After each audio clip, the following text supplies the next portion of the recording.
CITUവിന്റെ നേതൃത്വത്തിൽ കടക്കലിൽ ബസ് ജീവനക്കാരുടെയും ചുമട്ടുതൊഴിലാളികളുടെയും കുട്ടികൾക്ക് എൻഡോവ്മെന്റുകൾ വിതരണം ചെയ്തു.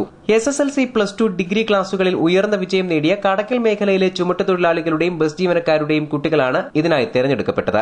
KSKTU കൊല്ലം ജില്ലാ പ്രസിഡന്റ് D. രാജപ്പൻ നായർ പൊതുസമ്മേളനം ഉദ്ഘാടനം ചെയ്തു. എല്ലാവരും ആഗ്രഹിക്കുന്നത് തങ്ങളുടെ കുട്ടികളുടെ വിദ്യാഭ്യാസ പുരോഗതിയാണെന്നും ഇത്തരത്തിലുള്ള പ്രോത്സാഹന പരിപാടികൾ സംഘടിപ്പിക്കാൻ സംഘടനകൾ തയ്യാറാകണമെന്നും അദ്ദേഹം ചൂണ്ടിക്കാട്ടി. കുട്ടികളുടെ വിദ്യാഭ്യാസം ഏറ്റവും മെച്ചപ്പെട്ട നിലവാരത്തിൽ ഉയർത്തിക്കൊണ്ടുവരിക, അവർക്ക് ഒരു വലിയ ഭാവി പടുത്തുയർത്തുക. ഇന്നിപ്പോൾ നമ്മുടെ സമൂഹത്തിലെ ഭാവി എന്ന് പറയുന്നത്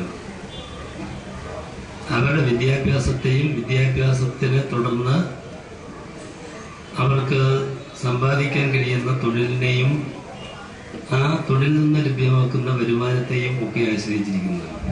പ്രൈവറ്റ് ബസ് യൂണിയൻ കടക്കൽ ഏരിയ സെക്രട്ടറി M. നസീർ അധ്യക്ഷനായി. ചുമട്ടുതൊഴിലാളി യൂണിയൻ കടക്കൽ ഏരിയ സെക്രട്ടറി MS. മുരളി സ്വാഗതം പറഞ്ഞു.